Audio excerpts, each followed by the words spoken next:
3, I will call the meeting of the Select Board of September 24th, 2024 to order. Note this meeting is being televised, streamed, or recorded by Bourne TV. If anyone in the audience is recording or videotaping, they need to acknowledge it at this time. Jamie? Thank you.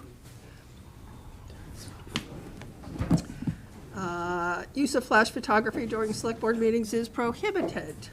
If anyone from the public wishes to access the meeting, they can do so by calling the conference line, 1-929-205-6099. The Zoom meeting ID is 869-5775-5505. The password is uppercase, Bourne, B-O-U-R-N-E. Zoom chat will not be monitored. Participants who wish to speak must raise the hand icon until the chair asks them to unmute. All items within the meeting agenda are subject to deliberation and votes. First item is the moment of silence to recognize our troops and public safety personnel.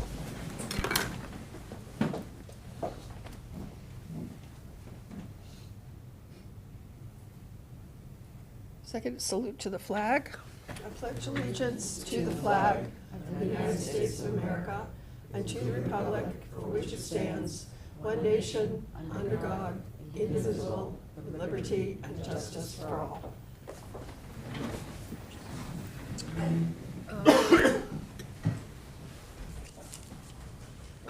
Report on an executive session. There is nothing specific to report. Reading of the Select Board vision and mission statements. Who would like to read the vision? I'll start. Peter? Bourne is a proud community that embraces change while respecting the rich heritage of the town and its villages. It is a municipality based on strong fiscal government with a durable economy that recognizes the rights of all citizens, respects the environment, especially the coastal areas of the community, and the amenities that it affords. Bourne embraces excellent education and offers to citizens a healthy, active lifestyle. Thank you. And the mission? I'll go. Anne Marie? Bourne will maximize opportunities for social and economic development while retaining an attractive, sustainable, and secure coastline and environment for the enjoyment of residents and visitors. Through responsible and professional leadership and in partnership with others, Bourne will strive to improve the quality of life for all residents living and working in the larger community. Thank you. Next item is community shout out and recognition. My first shout out and recognition is actually transmitted from Maria Oliva, Canal Chamber Regional Chamber of Commerce, who had Canal Day on Sunday.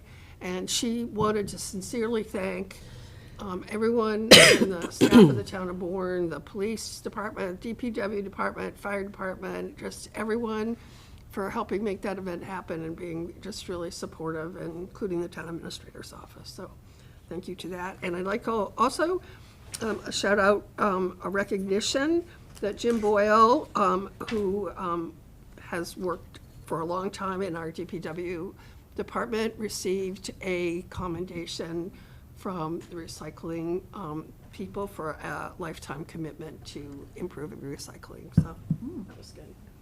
Yes. Peter?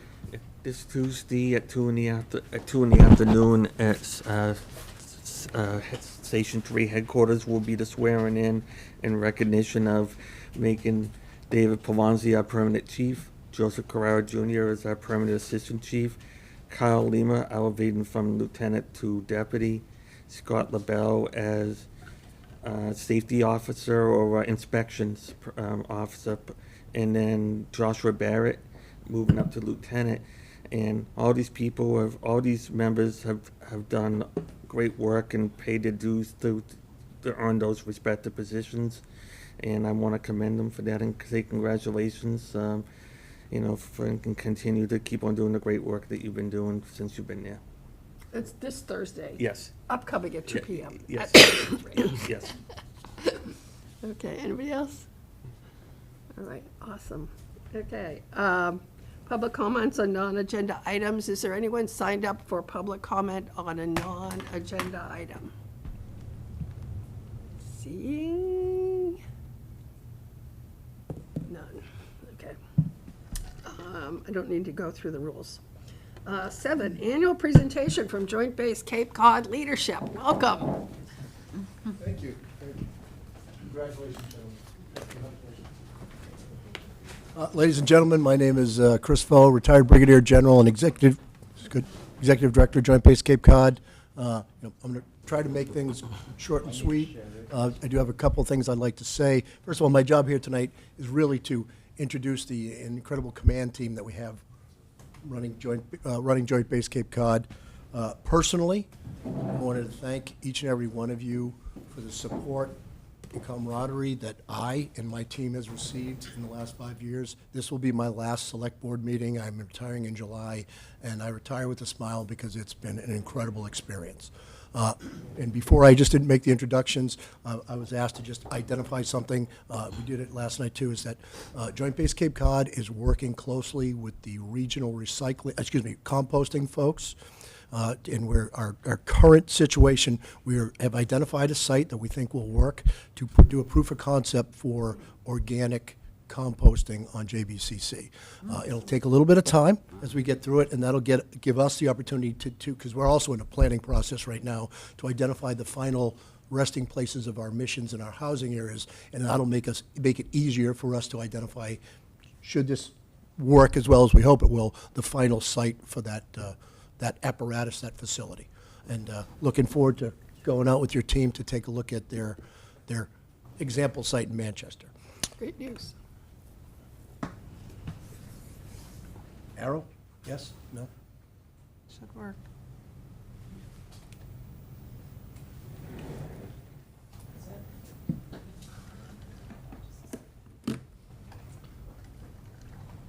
Congratulations on your retirement Thank you, in our ma'am. space. Good icebreaker. You're good at this. So, no, really, that's my goal, is to basically introduce the people that represent Joint Base Cape Cod and many commands out there. I just like to say that we are lucky enough on the Cape to have literally the largest military facility in New England, 4 major commands, executive directorate, a myriad of different tenants. And if it wasn't for these people right here, it wouldn't run as smoothly as it does. So obviously myself, Army National Guard Camp Edwards Colonel John Bagaglio is what we call an M-Day. So he's Mr. Bagaglio during the week, and he's Colonel Bagaglio when he's here on guard duty. To make the flip side of that, Mr. Porter, there he is actually Colonel Porter on weekends also, but in a different directorate. So Mr. Porter will be representing Camp Edwards. Air National Guard Colonel Wendy Armijo is a remote employee. She manages from Colorado because that's where her family is, but she will be more than adequately represented by her deputy, Colonel Tim Gordon. Space Force, again, I guess we get Colonel Becker got called to Colorado, but again, Jacob Spearing, correct? Will be representing 6th Space Warning Squadron. We kind of know it as PAPAWS. And the Coast Guard is actually represented by the people that are actually listed here. We have Base Cape Cod is Captain Bowen Spivak, and Air Station Cape Cod is Captain Mike Lakowitz. Unless there are any questions for me, ladies and gentlemen, I'm going to retire and let my team do their wonderful job. I don't mean retire right now. That's July, but I mean retire. Thank you all. Appreciate it. Thank you.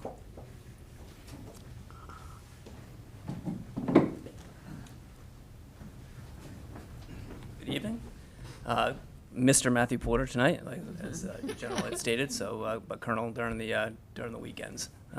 So Camp Edwards, again, we review this similar slide every year, but I think it's helpful for any of the audience or anybody that's online to see. But we're not much different than a town. So where I'm similar in my capacity as a town manager, or for me, I'm a base manager, so I manage the Camp Edwards side of the base.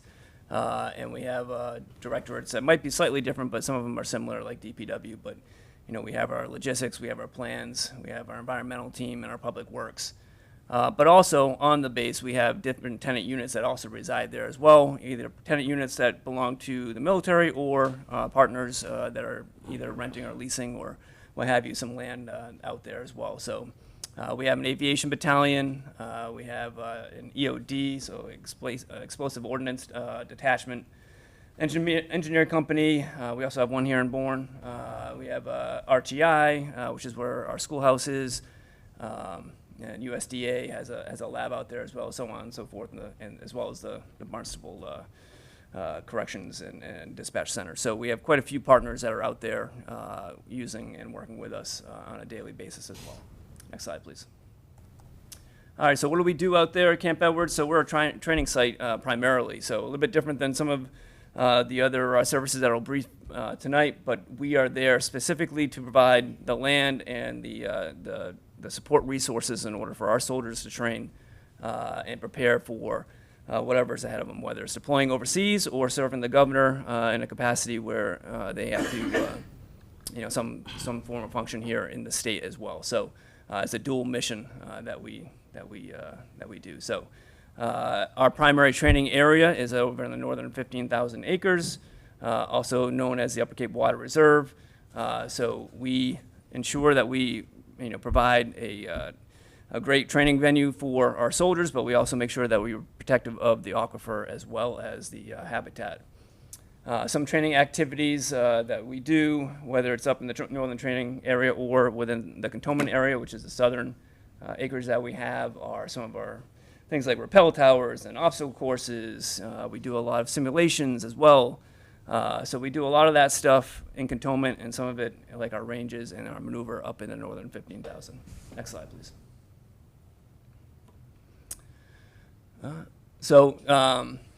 For our public outreach, this has really been something over the past 4 years that we've really undertaken and really put a lot of effort into, but there's quite a few ways that we try to get out there and work with the community. So we have started our tours, and we do that once a month, and that is our primary tours that are focused on Chapter 47. So Chapter 47, I'm sure you all know exactly what that is, and we've been talking about it for a long time, but for everybody else, it's the Chapter 47 Acts of 2002 is really what allows us to train on the base, as well as protect the aquifer and protect and manage that habitat out there.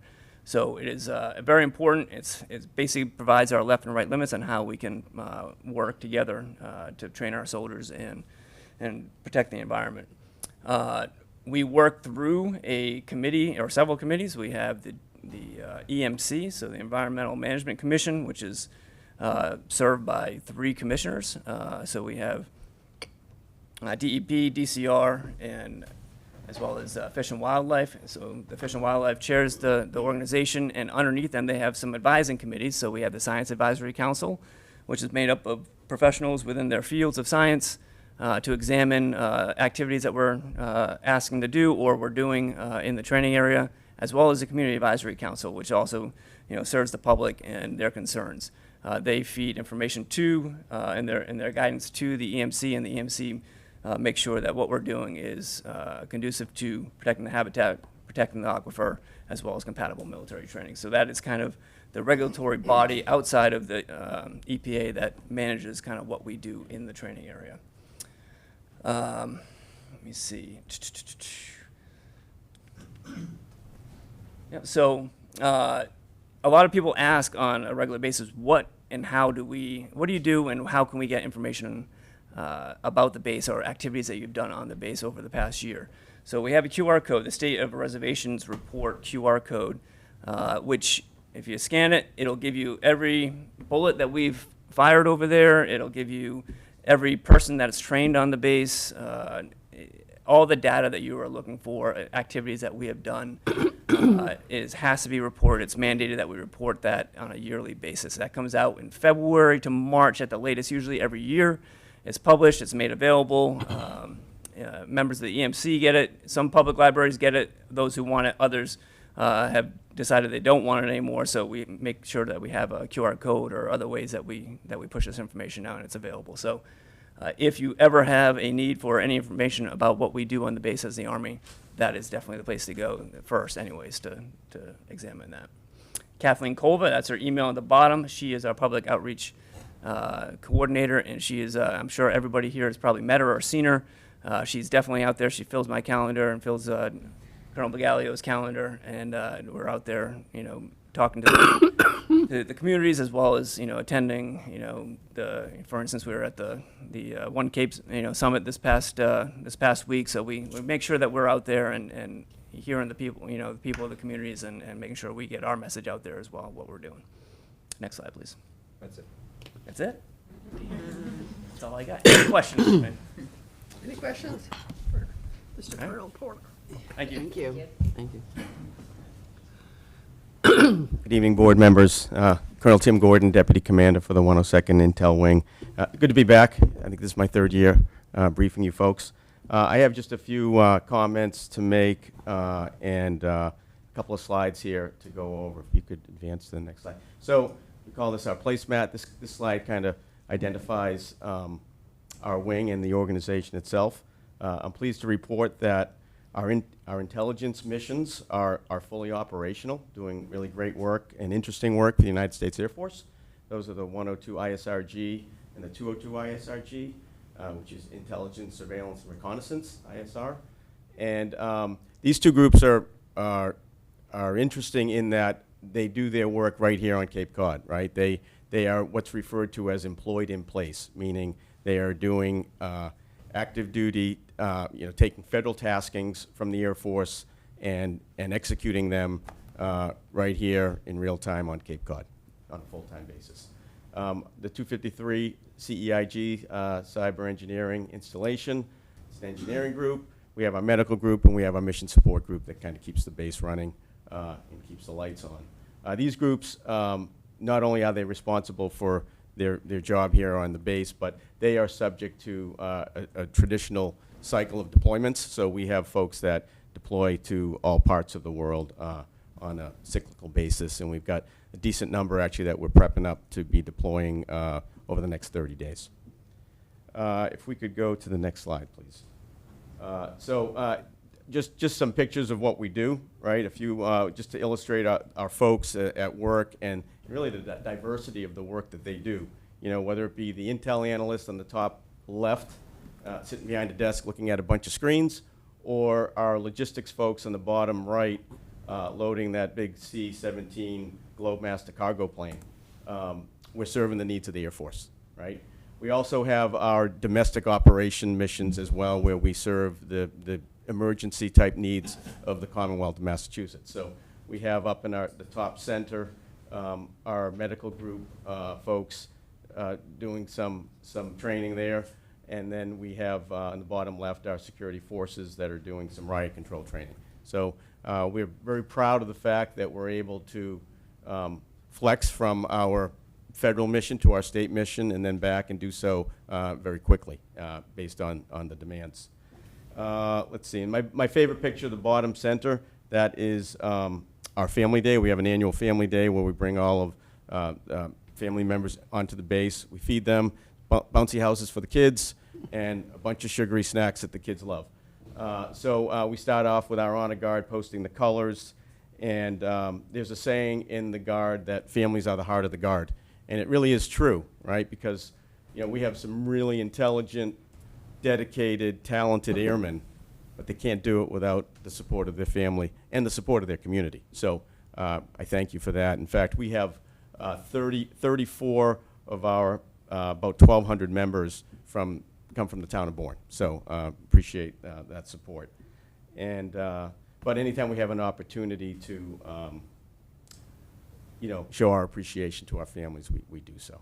And then just one last interesting piece of information, that C-17 down there, the big aircraft, is the same aircraft from New York State Air National Guard that was performing some low-altitude maneuvers about 3 or 4 weeks ago over Plymouth and the Upper Cape. And, apparently, Facebook covered it quite extensively.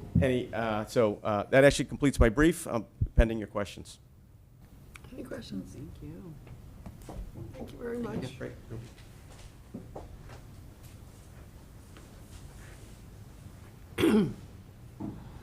Good Good evening. My name is Jacob Spearing, and I'm the Director of Operations at Pavepaws.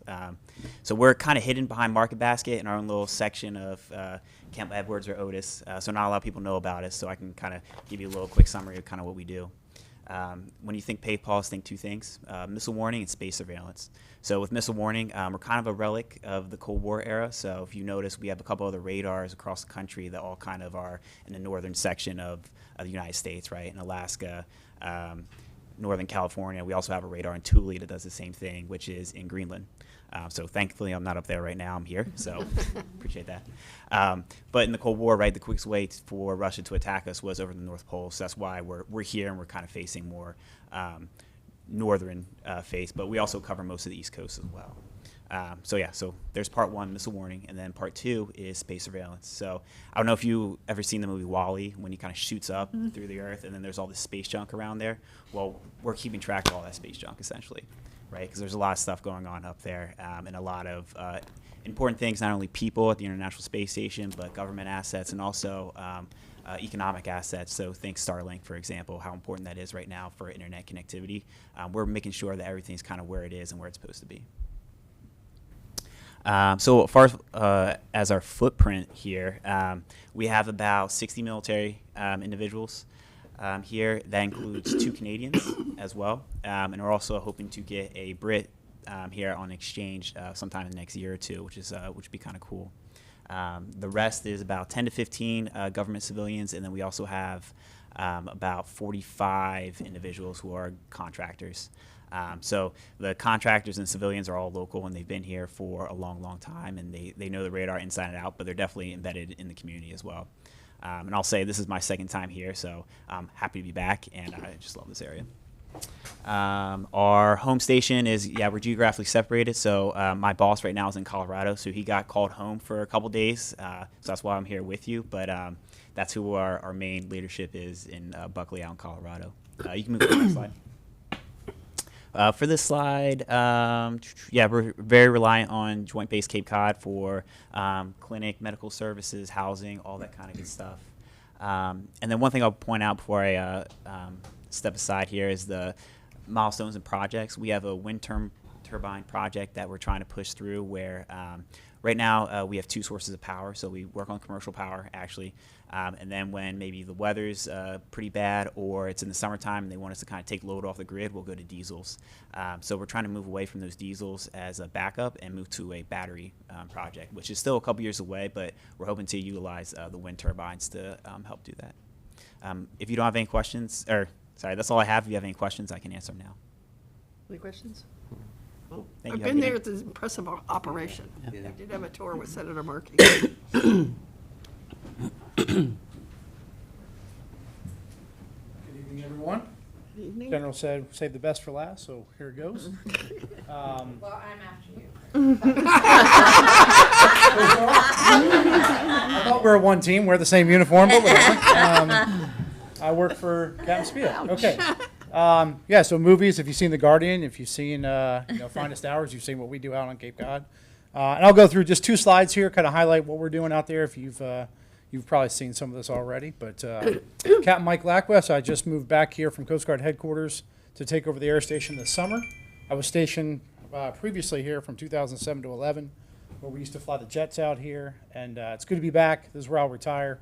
I absolutely love it out here, and so does our crew. Absolutely loves living around here. It's a huge, having moved around the country myself in many units, this is truly a Coast Guard town that is supported by the community. So thank you all very much for that, and we enjoy being here and serving you. This is what we look like, about 200 people roughly.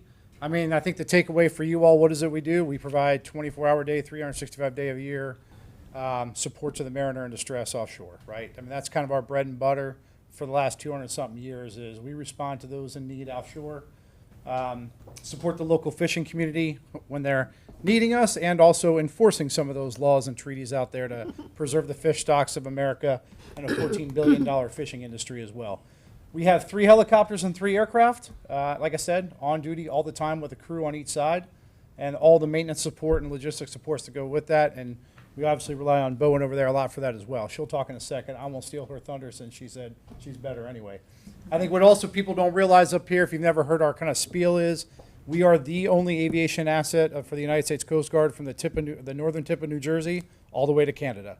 So that's roughly 1,200 miles of shoreline, and we go 1,300 miles offshore. So lots of area to cover. And again, anytime someone's in distress, the idea is we are going to get out there and help them. We also do a lot of medevacs off the islands. That's super busy for us, especially during the summer season, and especially when the weather's bad. We can fly in a lot lower weather minimums than Life Flight can. So like the other day when there was zero visibility on the Cape, we were still able to launch and go take people off Nantucket and Martha's Vineyard that day, 2 each. So again, that's kind of what we do in our bread and butter. Next slide. These are the missions. Kind of went through them. Search and rescue, and I mentioned the law enforcement and everything. We average about 200 to 250 cases a year for search and rescue. That's lives saved, lives assisted. A lot of property from our aircraft. We can drop pumps and rafts and things like that. So ideally, lives saved is our first priority, but also if we can save property along the way and or help mariners in distress with their vessels, et cetera, we want to do that as well and help them best we can. Furthermore, we also deploy our aircraft sometimes. Right now, we have a 60 that's supporting the United Nations General Assembly down in New York. We actually deploy the fixed wing down to the Caribbean and South America for the counter-narcotics mission for the United States and the counter-drug wars down there. And so that happens often or continuously through the year as well. So again, surging people, but also always maintaining the response capability here. The last thing I'll mention is we actually have the largest volunteer force as well in the Coast Guard with our Coast Guard Auxiliary. You can see it on the bottom. We have 40 aircraft and 200 people, which is our size of, 200 people is what we are, active duty. We have the same amount of volunteers who literally volunteer their time, aircraft, and functions of their world to help us. And that allows us to obviously do some more things on the active duty side. They cover down on a lot of logistics flights. They do search and rescue themselves, and we rely on them. Again, 1,200 miles and 1,300 miles offshore. It's good to have a bench strength like them, and they're just phenomenal, dedicated citizens that we rely on quite a bit. I'll pause there. We do, actually, I should mention, we have a Canadian pilot as well. We have an exchange program, and I should mention that on partnerships. Obviously, the local community, we're 100% with it. And, as far as other agencies in DHS, DOD, and other countries in the Caribbean and here too. So we try and maintain those partnerships. Questions, comments, concerns? All right. I'll let now the best, I guess, person come up.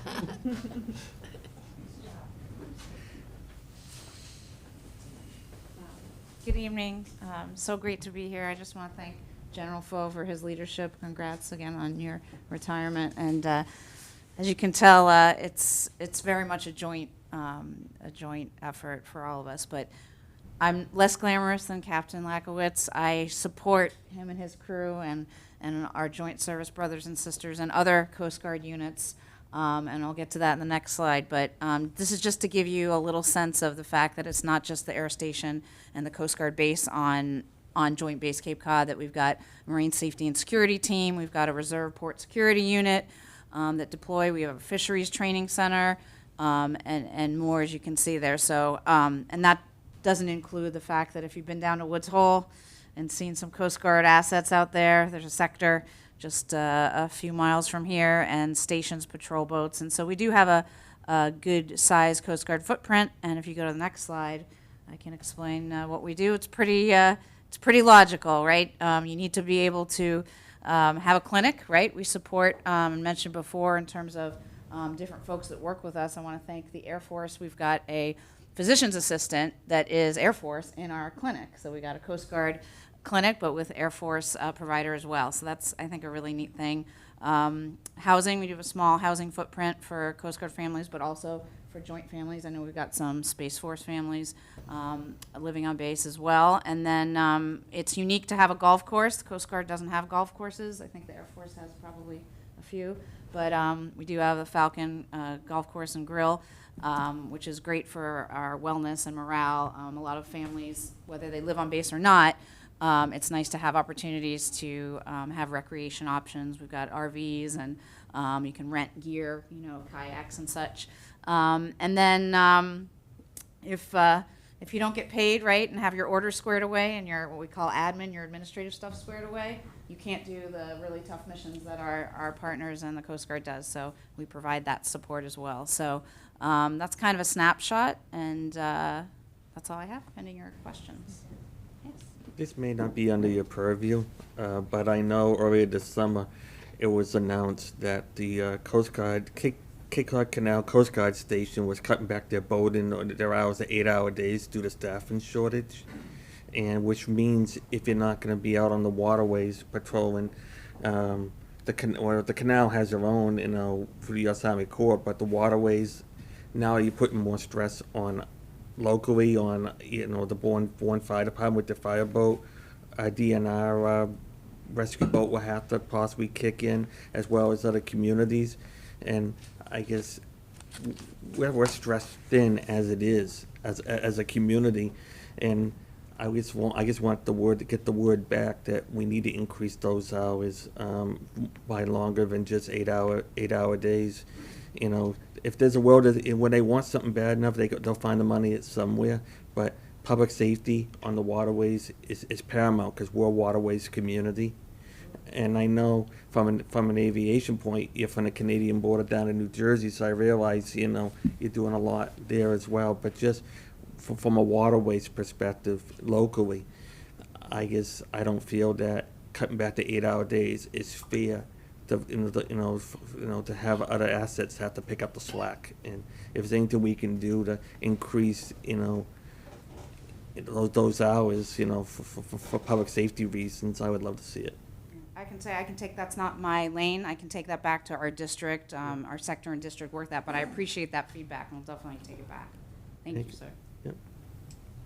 Any other questions or comments? Okay, Thank you. thank you very much. You want to make a final speech there, or you done? I just did, actually, I encourage you and everybody here to sign up for the tours on Joint Base Cape Cod. You will see something you don't expect.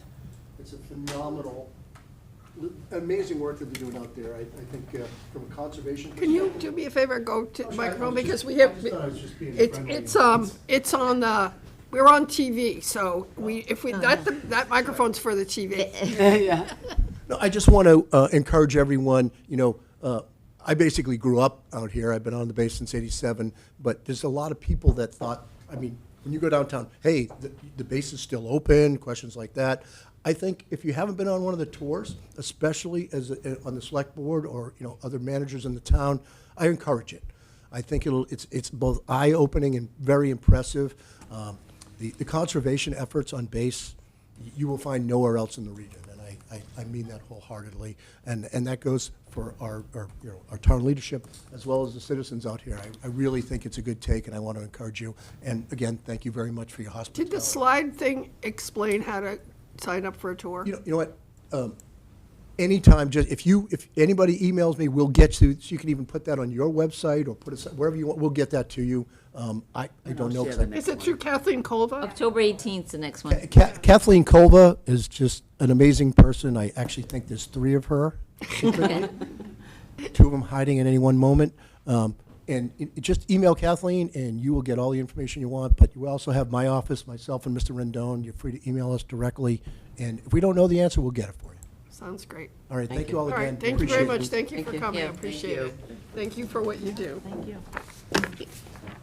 See you next week. Do you have a meeting? We do every month. I meet. Okay, next item is town meeting articles, motions, and recommendations. We're starting with Article 16, Conservation Commission article, allowance of permanent docks and funding to request to develop rules and regulations. Stevie, here, is she doing that one, Stevie? Yes. And I should have figured out where these things were in the packet. I should have made That's notes. page 8, Article 16. Okay, 16 and 17. welcome, you may begin. Oh, great. All right, so good evening, Madam Chair, members of the Select Board. I'm Stephanie Fitch. I am the agent to the Conservation Commission in the town of Bourne. The commission has 2 articles on the warrant for the special town meeting, both of which pertain to docks and piers. To give a brief background, the Conservation Commission has been in existence in the town of Bourne since 1961 and has had the charge of administering the Wetlands Protection Act since 1972. In 1987, the town voted to establish a wetlands protection bylaw. At this point, there were no regulations. Then, at all town meeting in 1999, the town voted to allow a 1-year moratorium on docks to give the commission time to conduct a study and write regulations to assist the commission in permitting docks and piers. In August 2000, the commission voted in the new regulations that permitted seasonal docks in AE flood zones only. They set up a moratorium for docks in the velocity zone, which is the majority of the coastline in Bourne. Fast forward to April 2021, residents asked the commission to reconsider the moratorium. After 18 months of research and meetings in December 2022, the commission voted to end the moratorium and begin allowing seasonal piers in the velocity zone. And seasonal is from April 1 to November 1. Since then, the commission has received 17 applications and issued 13 orders of conditions for piers in the velocity zone. During review of these applications, many homeowners and engineers have requested that the commission rethink their stance on seasonal only and begin allowing permanent piers. So the first article, which is Article 16 on the warrant, asks the town to vote on whether they want to allow the construction of permanent small residential piers. Again, since August 2000, the commission has interpreted the bylaw in such a way that they can only permit seasonal piers that have a temporary impact on the wetland resource areas. Since the majority of our coastal properties end at the mean high water line, these permanent structures would be built in Commonwealth tidelands. The commission has viewed this to mean that the docks are proposed in public waters and land, and therefore, the people of the town should have a say in how the pier will impact recreation, navigation, and shellfishing. So this is why they decided to put forth the article to town meeting. I'll pause there, or do you want me just to explain Article 17 as well? Let's start with this one. Okay. Are there any questions from the board?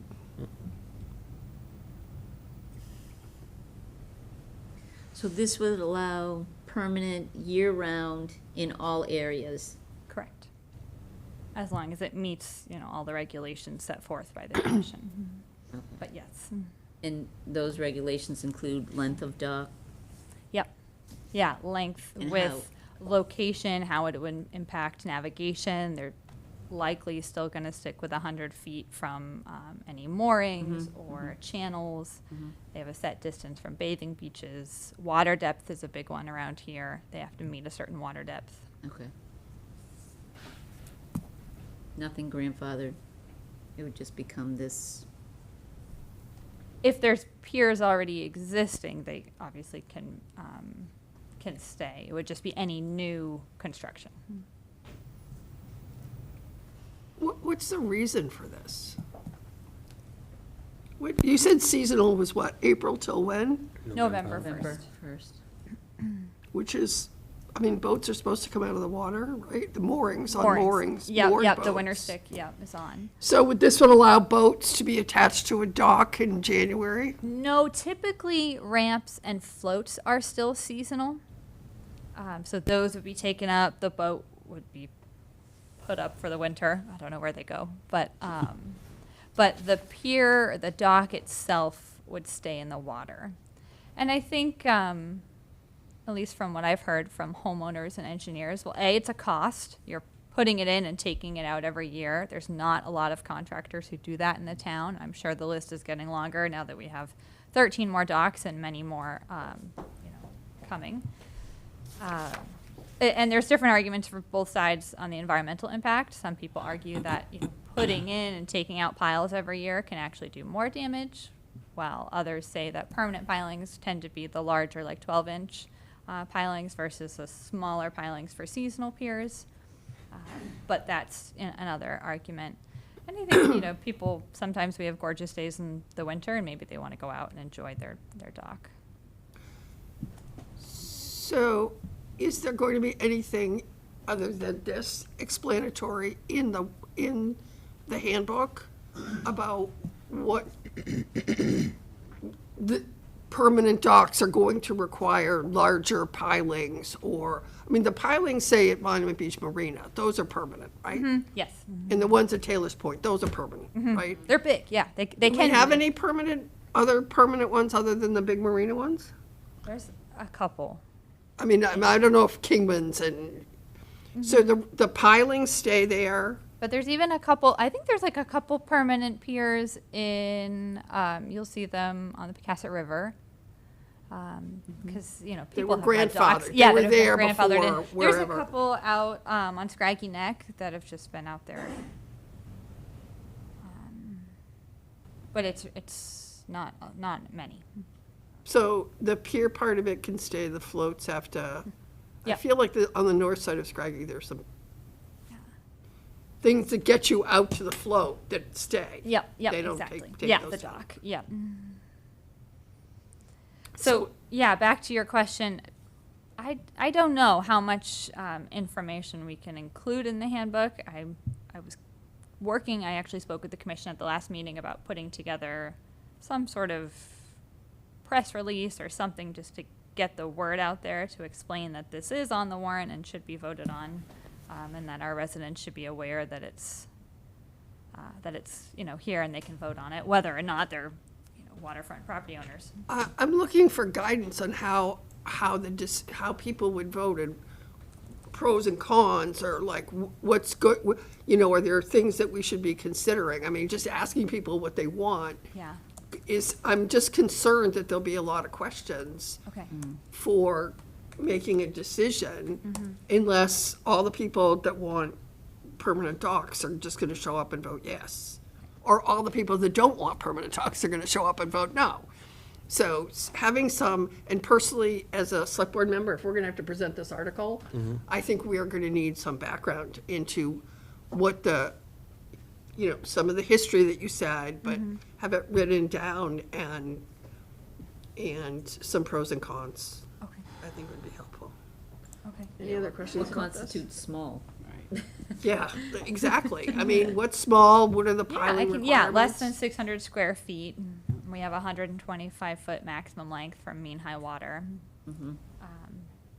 But I could summarize all of No, that. yeah, and I don't know if people want to, like, the process itself, if someone is applying. I mean, I don't understand I'm sure DEP, I'm sure there's There's so many levels. so many levels. Local, state, federal, yeah. Right, right. Yeah. Any other questions on Article 16? Why is the motion 15,000 free cash? So I am working with Brian on the, warrant before it's finalized for signature. But there's two parts to this article. One is essentially to allow it, and the second part. And fund the development and of the fund- corresponding regulations Yes. Yep. effective November 1st, 2025. So that wouldn't, if it's voted by this town meeting, you would have a year to go for the regulations, but the regulations wouldn't be voted by town meeting. No. They would be We can developed by promulgate our own. Yep. conservation. Would there be some sort of hearing process for that? Yep. That's during a public meeting. It's advertised. But the Conservation Commission would need some time and some money to work with a consultant to Yeah, help so them the motion's develop going to be that. something like move the town vote to approve Article 16 and And appropriate the sum of appropriate, $15,000 for the purposes of the article. Yes, Okay. we're still working on that. Okay. Any other action in relation here too? Yeah, that doesn't go in the motion. That's in the article. Yeah, okay. I think we're good for 16. Any questions from the audience? Okay, Article 17. Okay, so Article 17, which is contingent upon the first article passing, amends the Bourne Wetland Protection Bylaw to allow permanent piers. So instead of no adverse effect, it would say water-dependent projects are held to a standard of minimizing adverse effects using best available measures. So there's just a few changes here, essentially allowing the commission to interpret the bylaw to allow permanent piers. You can see here, we even had permanent piers written. So now we're saying a seasonal or permanent small pier dock as defined, et cetera. Okay. Any questions?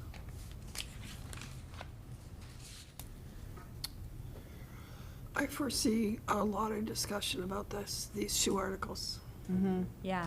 I think these will be, have a lot of questions and a lot of comments. So just be prepared. Okay. I think the Conservation Commission may want to, as part of their regular meeting, may want to hold some discussions on these two articles before town meeting next month. So this way, maybe some of those questions will be answered, or at least the information will be out there that they can go online and watch it afterwards. Because the more that we educate the public between now and next month, the better, the easier it is to get the message out there. That's a great idea. We can put something in. Is the this, agenda. has there been any discussion with Shore and Harbor Committee? I am going before them. Thursday? They have a meeting tomorrow night, but I'm on the bylaw committee, so I think it's October 9th. I have it written down. Yes, I'm So going to you them are beginning going to go October. and speak to Shore and Harbor? Yep. Because that's another thing, Yeah. whether or not they're going to. Yeah, between Shore and Harbor and Conservation, just keep on getting that message out there, and it gives multiple opportunities for people to, if they have follow-up questions, to go to. That's a good idea, definitely. Okay. Excellent. Thank you. Thank you very much, Stevie. Thank Okay, next, and so just we'll make a note that 17 is contingent on Yep. 16. Yep. Yep. That's And we'll one be- of our things we'll that d- we have to keep track of. We'll do contingencies and essential articles next week. Yep, okay. Articles 6, 7, 8, and 9, all capital requests. We are starting with DPW. Welcome, Matt Swicky. Good evening. Matt Swicky, Public Works Director. Thank you for having me this evening. So DPW just has one capital request. We're seeking $32,000 from free cash to install 2 streetlights at the intersection of Main Street and Academy Drive. During the recent sidewalk project, we installed footings and conduit for the future purpose of installing these lights. So now we're coming before you to seek the funding for those.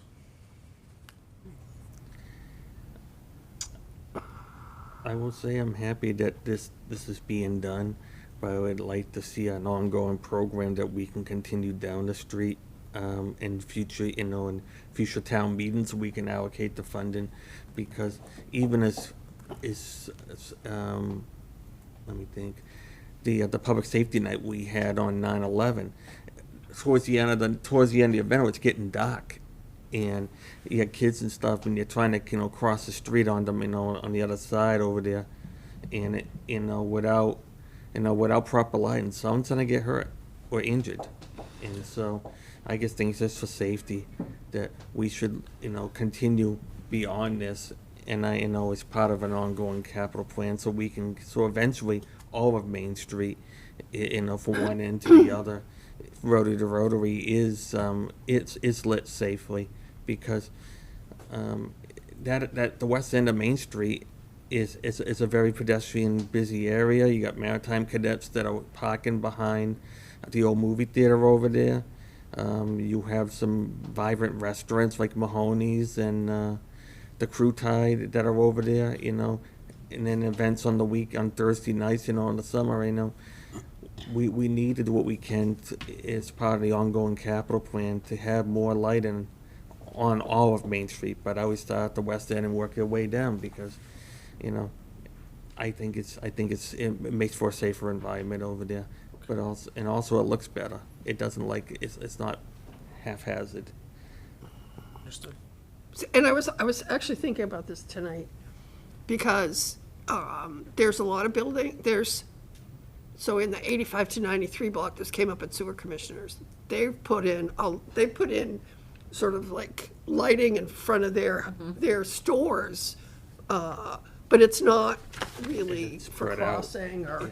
And down at this end, we have a lot of the lamp posts, which aren't really great lighting, but So what the lighting's gonna look like and how it's gonna be down there, I do agree that it is a big priority for getting more of a open, like you can walk here, in the evening safely, attitude, so.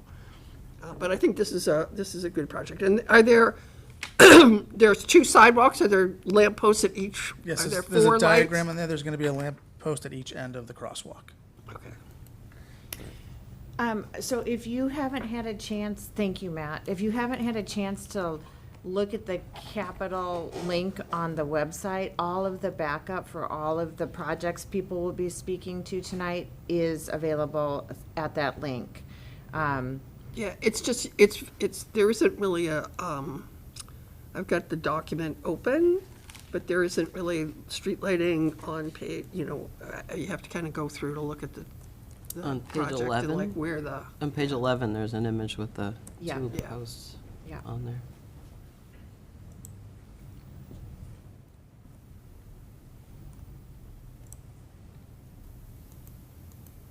any other questions on the DPW project? Okay. Thank you very much. Thank you. Thanks, Matt. Engineering, And Tim is online. okay. Welcome, Tim. Thank you, MJ. Tim Lyden, Bourne Engineering. The proposal I have before you tonight for town meeting is the Eel Pond Stormwater Mitigation Project. This kind of rose up the ranks for me as a high priority outfall. It's the mitigation project for our MS4 program. It's on the Back River tributary area. For those of you unfamiliar, Eel Pond is on the southern portion of the Back River area. Maryland Road, Eel Pond Road. We're looking to add oil grit separator as well as a larger leaching field for this system. There's 2 catch basins that collect a large catchment area. So we're looking to treat the water and increase the stormwater volume storage here. So it's a project that includes engineering and construction administration, and should, get us where we need to be for MS4 compliance, as well as improving the water quality over at Eel Pond in the Back River system. Is this project related to the press release on the grant that Bourne received? Like we received? This is not, no, this is separate. That's a different project. So there's no grant No line funding going on yet. with this. That grant funding that was announced today is something different. Okay, thank you. Right, so this is, the project schedule, getting that news today, kind of messes with this project schedule, but I still think we'll get it done throughout the spring and summertime. Okay, great, thank you. Thanks. Any questions from the board? Any questions from the public? Okay, it's a great project. I'm happy to see it. Thank you. Okay, next is DNR. And our new director, Hannah Lawrence, is online tonight. Hi, Hannah. Hi, good evening. Thank you, Hannah Lawrence, Director of Natural Resources. So the first request from Natural Resources is for a replacement pump out boat for Y55, which covers the south side of the town. So this would be a new, whatever year it's built, replacement for a 2008 Alcar environmental pump out boat. So it would essentially be the same make and model. Engine will be a little bit different since they discontinued the engine that was previously purchased on that boat. But this boat, as I mentioned, services the south side of town and is required to travel through Buzzards Bay in order to discharge the holding tank as well as fuel up the boat. So it puts a lot of additional stress on the hull as well as the tank. So, having that boat down, if there are any additional stressors, could potentially lead to, folks offloading their holding tanks into the water, so violations of the Clean Vessel Act. So this would, allow for compliance with that act. Any questions about the pump out boat? This is somewhat of an unrelated question, but it came up in one of the Marina Harbor meetings about whether people have to go to the pump-out boat or whether the pump-out boat travels around within the marina when people raise their flags. What is our process for that? Sure. So that process is definitely a little bit different depending on the location. Not just here, but like geographically. But in the town of Bourne, boaters have the option to either hail the pump out boat on the VHF radio, or a call can certainly be placed to Monument Beach Marina, where they can request the pump out boat. But pump out boat operators are always monitoring the radio, listening for calls for service. Okay, great.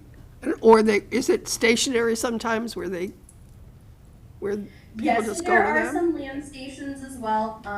Most folks choose to have the pump out service their boat out of convenience. That way they don't have to leave their slip or their mooring. The boat can go right to them and empty the contents of the holding tank. Most of the time, if someone is going to use a land station, it's likely if they're already fueling up their boat. So it's convenient to do it at the same time. Great, thank you. Any questions from anyone? Okay, your next item? So our next item requested was a replacement wave attenuator at Monument Beach Marina. So this would cover the removal and replacement and installation of a new wave attenuator. So the current one is in disrepair. It is hanging off the dock partially. So the wave attenuator serves as like a breakwater to slow down any wave action that's coming in. So it helps to protect the infrastructure, of the pier as well as any of the slips and patrons' boats. Thank you. Any questions? All right, sounds like a good project. Next item? Okay. So the last item is for piling replacements at Taylor's Point Marina. So there are a few that are in serious need of replacement. So the total for this was $30,000. The largest cost of this part of the project is having the barge, the pile driver barge, locate to the marina in order to do the installation, which is about $10,000 to $20,000, and then per pile it's about $1,500 to $2,500 to replace the individual pilings. Okay. Do we want to do Article 24? That would be very nice if you wouldn't mind taking that out of order, and then we can cut Hannah loose. Okay, yeah, so Article 24 in the warrant, I'm not sure what page it's on. There's actually, when I sent you the draft warrant, there's almost nothing there. Okay, you can explain it. You can just explain what Article 24 is for fencing repairs. Yes. Yes, so the final item is a request for fencing to secure the area adjacent to the DNR garage. There's a lot of aquaculture equipment that we store there, as well as boats and any impounded or lost property, such as small boats, kayaks. So the request would be to properly secure that area. Not only for, staff equipment, but also, anything that is picked up that is lost property, from the public. And the motion is going to be $8,000 in free cash. And why is that in a separate article? I was just curious. Because, very good question. We haven't figured out a good system yet. Eric and I will be working on it over the winter. But because the capital threshold is $25,000, I don't want to include it in the capital because it doesn't meet the definition of capital. So it's kind of stuck out there as. I thought we're not using that for this meeting. I know. That's okay. I know, but I have get to. you. No, and even a 10. It wouldn't 10 even, of- right. yeah, So Yeah. it is a little bit odd, and we will work on a better way of doing this. Okay. Before I forget, I have a question about the Taylor's Point Marina and the pump-out boat. Are there reasons that we're not using Waterways Fund? Yes, so I asked Erica if we could use Waterways Fund, and that they're not eligible. Why? Erica, do you want to weigh in?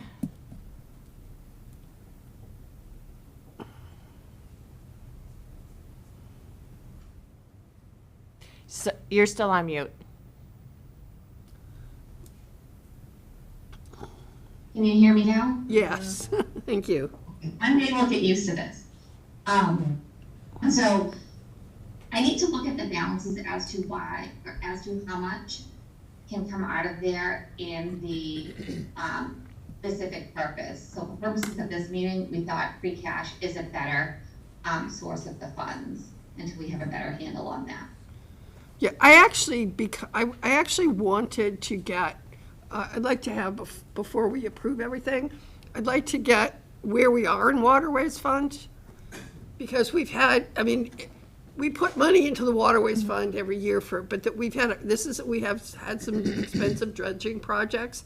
Whereas for a long time, we didn't have dredging and it was accumulating, so I'd like to be able to look at that fund. I mean, if it's not eligible because we don't have enough money and we need to reserve it for dredging, then I understand that. If it's not eligible, I mean, pier dock repairs is part of waterways, so that eligibility I don't understand. But not having enough money, I left available to do what we need to do, I do understand.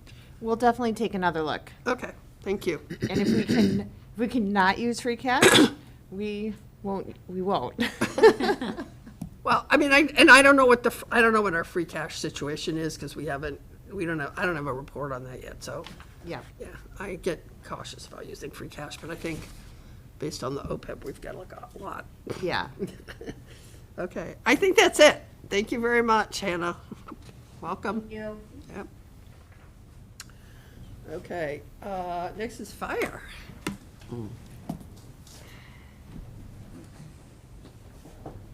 Welcome, would you please introduce yourself?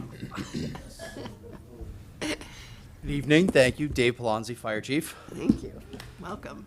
Thank you very much. A few articles before you guys tonight. So, first one is $45,000 for new PPE for firefighters. We applied. We currently have an application in with FEMA for $1.4 million to hire 4 safer firefighters. And this $45,000 would be pretty much only our obligation to outfit the firefighters for the first 3 years. It would provide 2 sets of structural gear for each firefighter and 1 set of wildland PPE. So a total of 8 sets of the structural and 4 of the wildland. In the event we aren't successful with our grant, we'd be withdrawing this. Can I ask a question about the gear? Sure. Is it under the new regulation for, Those are not taking effect yet. yeah, so that's under the old regulation? Yeah. Yeah, there's 1 set of gear right now that is PFAS free, and it's not a great set of gear Yeah. from what I understand. So it gives us some time before that regulation takes effect. And I understand that implementation of that regulation is going to be a challenge. It's a good Yes. idea, but Yes. yes, you still need to have gear that's functionally operational. So this is new regulation that was just passed this July. Yes. Requiring less free. PFAS yeah. in firefighter gear, so, That's not the first time I've been asked that already this week. yeah. Yeah. Okay. Any other questions on that? Thank you. Next. Next is $400,000 for new cardiac monitors and Lucas CPR devices. Reason we're bringing this forward now, this has been on our capital plan for probably about 5 years now. We are currently running 4 LifePak 15 model monitors that are now coming up to 15 years old, and 2 LifePak 12 monitors that are well older than 15. The reason we've kept putting this off is, rather than replace them with the same monitor, we were waiting for the new model. and that came out last month, so that's why we're here now. Okay. This purchase would give us 6 cardiac monitors, 1 for each of our ambulances. We run 5 conventional ambulances, the transporting type, and 1 advanced life support engine, which carries all the same equipment. As far as Lucas tools, what those do is those do the high-quality CPR mechanically so that we don't have to be doing it. It's uninterrupted, it's better for the patient, safer for our providers. We currently have 4 of those, so we have 2 ambulances without them. This would provide 1 for everyone. Sounds good. Questions? Okay. Next item. Next one, we're looking for $1.2 million to replace engine 122. It's a 1994 engine. It is well outlasted its usefulness. This is another thing that we've been looking at replacing, but we've been holding off because of not wanting to purchase an engine and potentially not have a place to put it. When we first started looking this in earnest in 2022, it was $875,000 to replace, and it's going up considerably each year. And now we're looking at a 3-year build for this truck. So even if we were to buy it tomorrow, I have to wait another 3 years for it. With that, hopefully we'll have a new station to put it in, but it's almost a twin to 2 of our current engines, except that we've done some rework of it to make it a little more functional, and it will be a little bit shorter, which means that even if we don't have a new south side station, we would be able to park this inside Monument Beach with no issue. Is this in a separate article for borrowing? It is in a separate article, yes. It's Yeah. not in the chart. It's not in 6. It's 7. It's seven. in, yeah, it's It's 7. Article 7. Oh, sorry, 7, yeah, I was looking at 8. Any questions about the fire engine? And if I can, sorry to interrupt.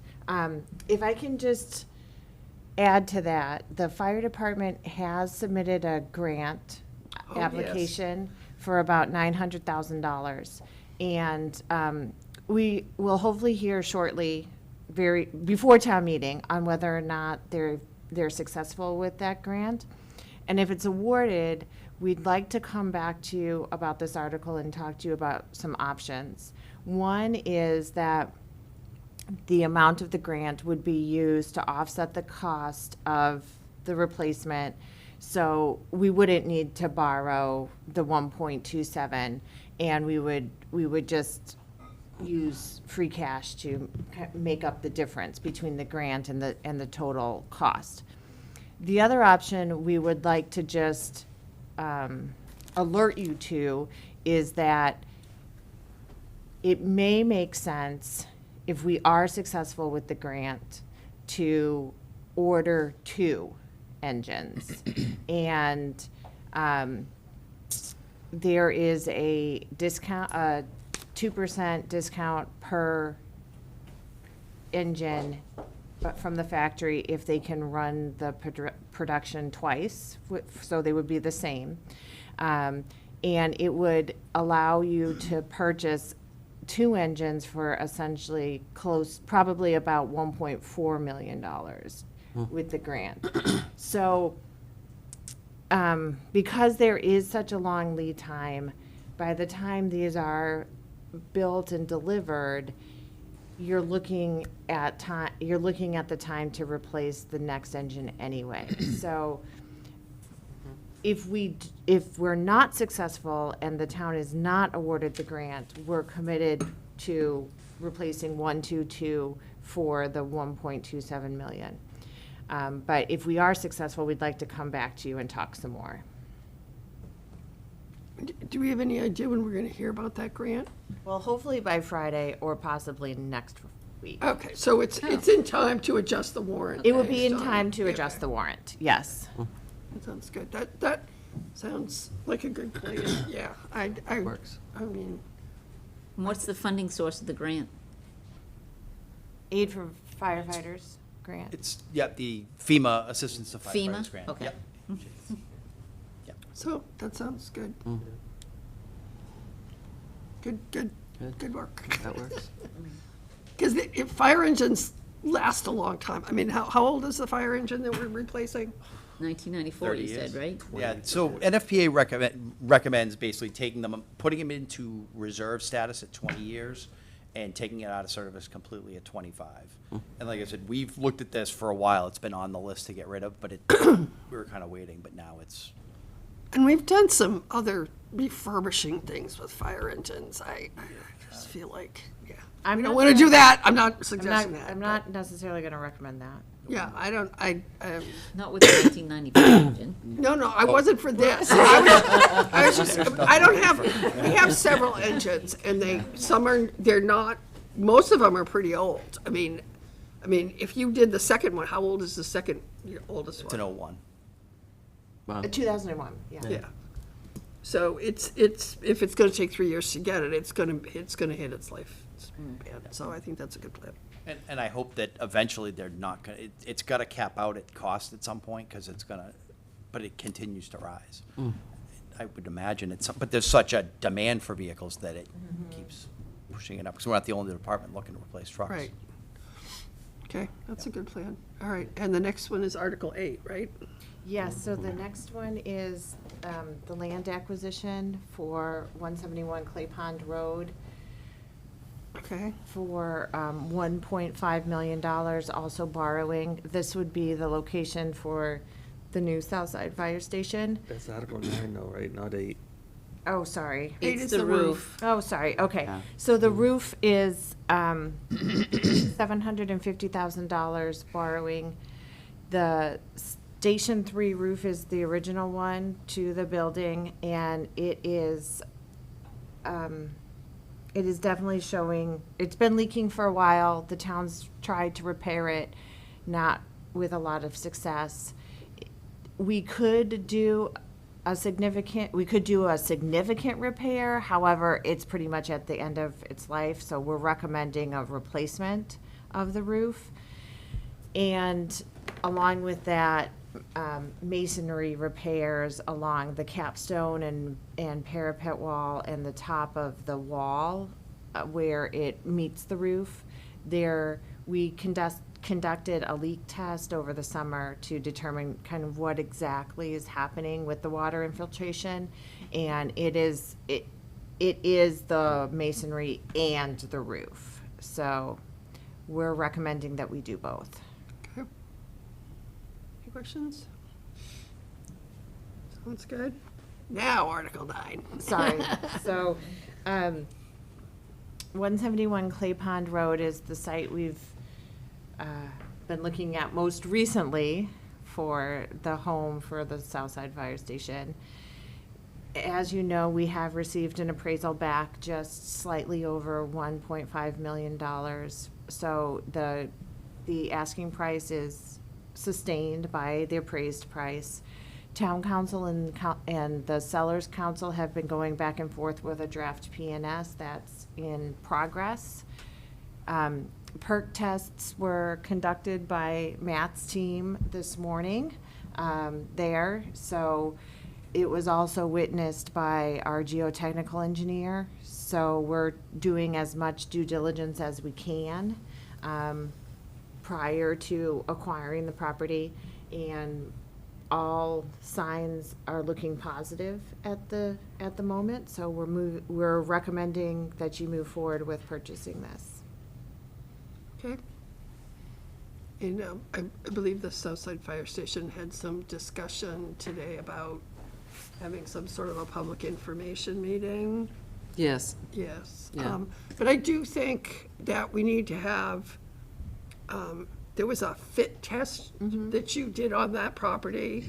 So just the fit test, a picture of the property, fit test, not going into detail on what's going to be there, but this is the size station that will fit, and this, we think it's adequate. Some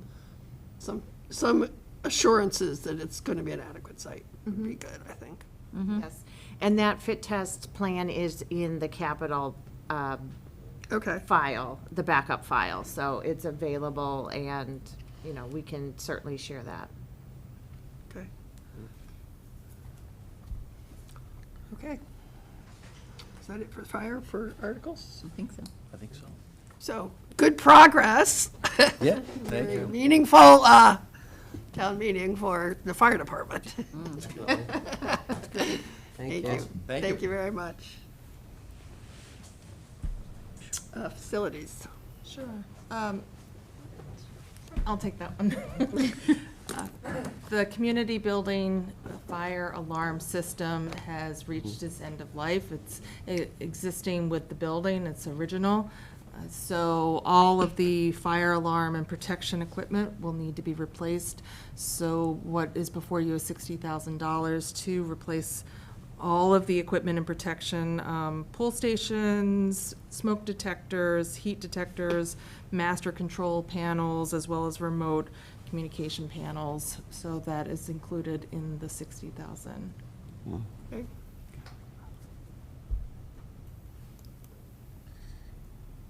Any questions? Okay, seeing none, moving to ISWAP.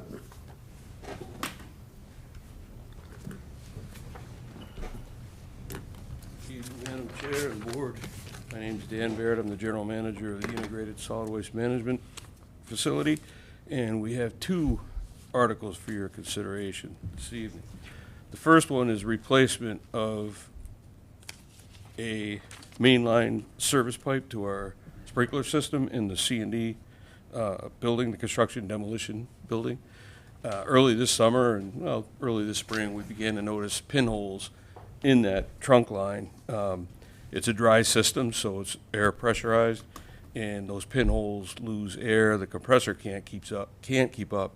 It sends our staff alarms first, but then it hits the fire department. And we've been repairing it, but it's just getting to a point where it could become a catastrophic failure, which we don't want to see. It's a $50,000. We have a quote from the engineer who built the system and has worked on it for us, and it's a $50,000 quote. Any questions? Next item. The second one's a little more exciting. I brought my colleague, Mr. Goddard, with me tonight. This has been an 8-year, I'm sure MJ and Peter are well aware, odyssey at best. We're finally going to get a hold of the rest of the mitigation land. And in order to develop that, we're going to have some capital money. And what you're looking at is the cost of clearing, first of all, installing the turtle protection fence, land clearing, some of the costs for the engineering and the environmental work to get done, and stump removal, soil removal. Some of that stuff we'll be able to do ourselves, but we wanted to get it in here because we're kind of busy right now, and with all the things going on up there, we want to make sure we have it covered in case we can't get to it. It's a $220,000 request. Okay.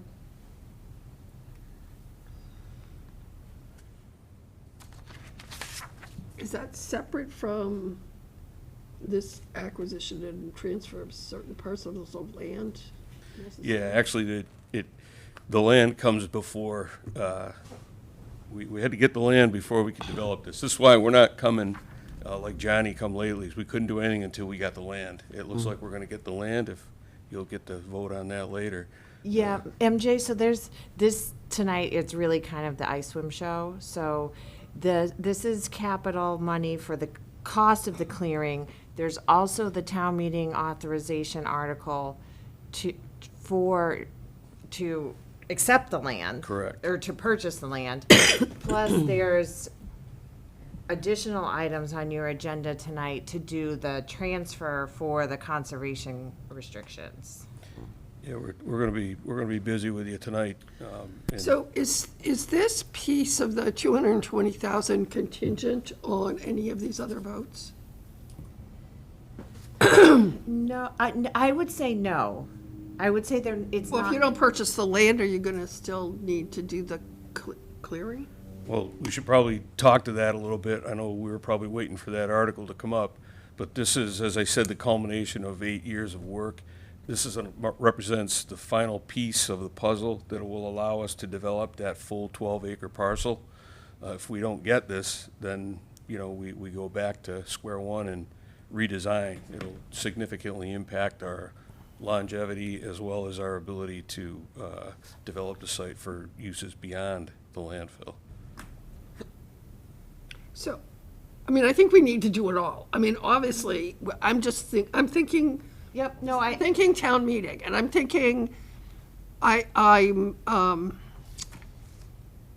we could have capital contingent on the votes of these other things and vote those first and then do the capital, or we could just take this out of the capital article and put it in with the article, like to buy the land, to authorize the land, the land transfer or whatever, and then put the money in the same article. We don't have to talk anymore about it, you can just think about it, but I'm just trying to understand Let me think all the about things that. all the things that we're doing, because I don't want to run into a lot of questions in capital based on things that are coming up later in the warrant, so. Yeah. We can get to that later, yeah. Yeah, let me think about that. So, article, I'm gonna do some things together, I think. The supplemental, well, maybe not that one. Discussion of possible votes, Article 9, do we want to wait for 9, or can we just talk about it?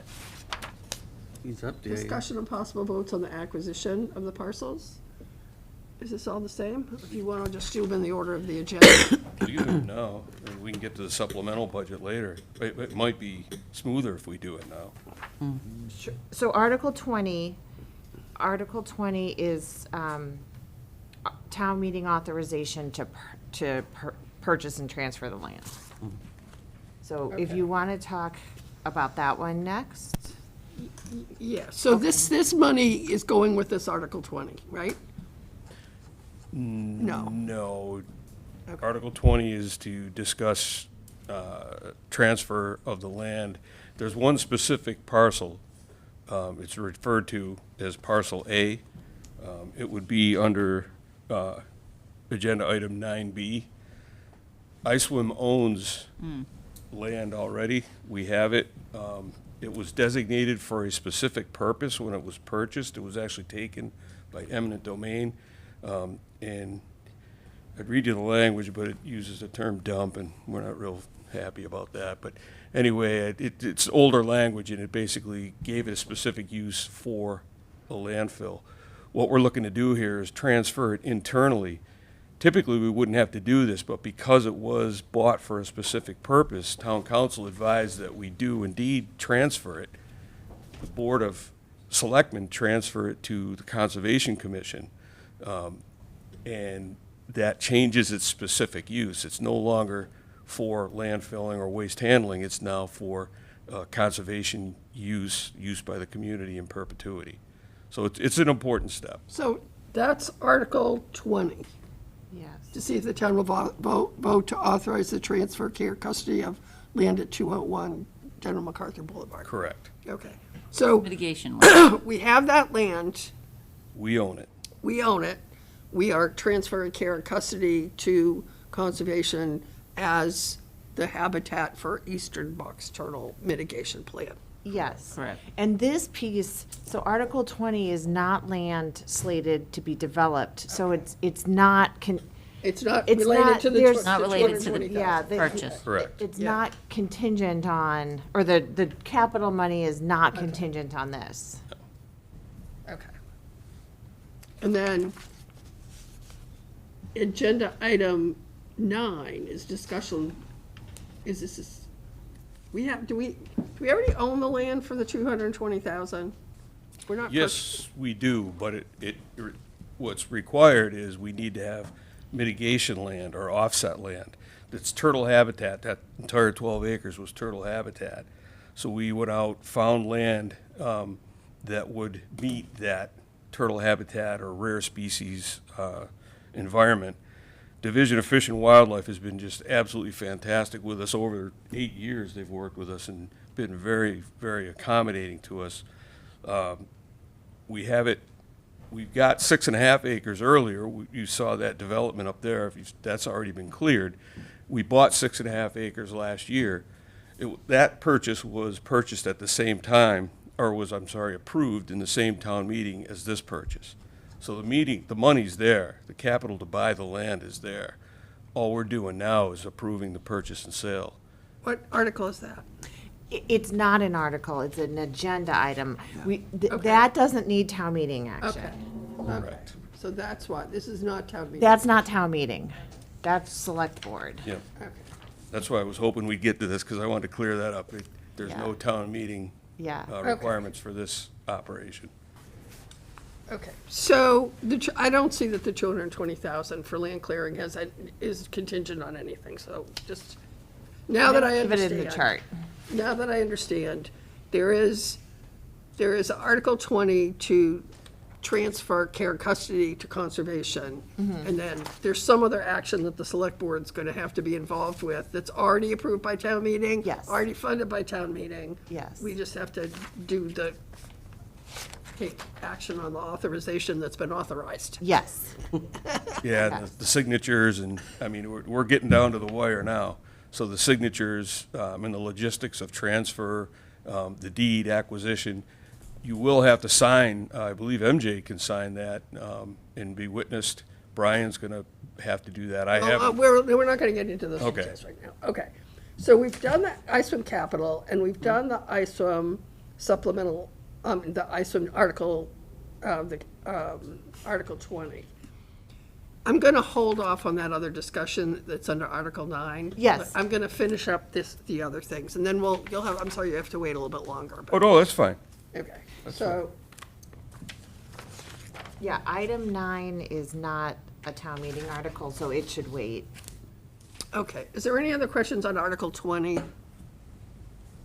On the transfer of the mitigation land to conservation? We're good. Okay. So I think that's it. And we will, let's, while you're standing there, talk about supplemental operating budget requests, ISWIM. Absolutely.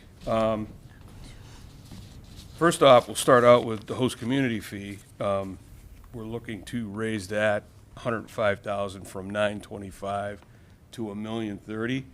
That's good news. We've, through our efforts and our sales and our operations, we've been able to eclipse the $1 million mark for host community fee.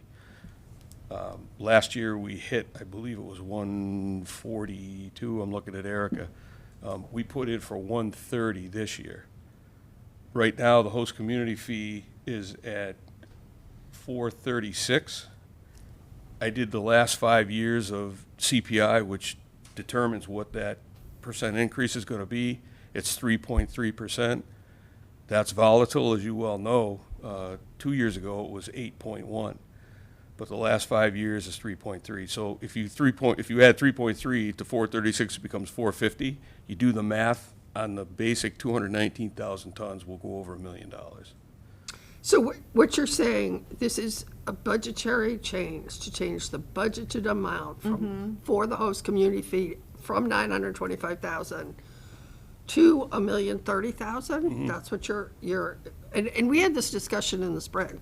Yes. I Yes. think I raised the question. I said, Yes. you're not budgeting enough. We're not gonna have enough money to. That's why we're increasing the Yeah, budget. yeah, okay. Yes. What's our per tonnage going from to, do you know the new numbers? What's that? Yeah, well, we don't know them for sure. We Right. know right now that the last half of FY '25 will be, or the last half of FY '25 will be 436.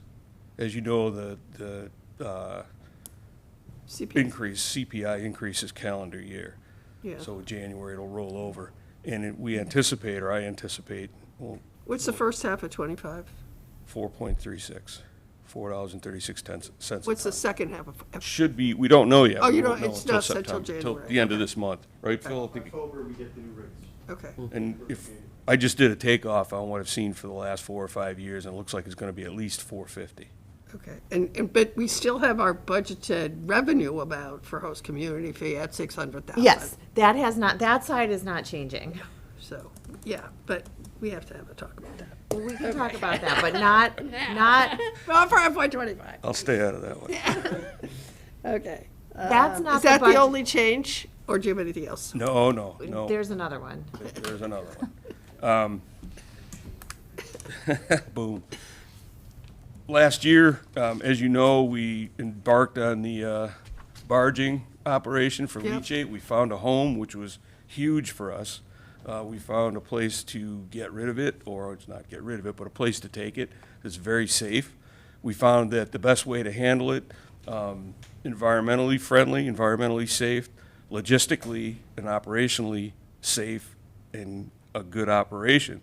We're barging it, as you know, from New Bedford down to Newark, New Jersey. It is steady.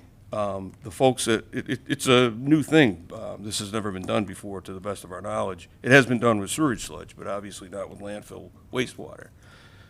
The work group that we're working with is doing very well at it. The barge company has been fantastic. Passaic likes it.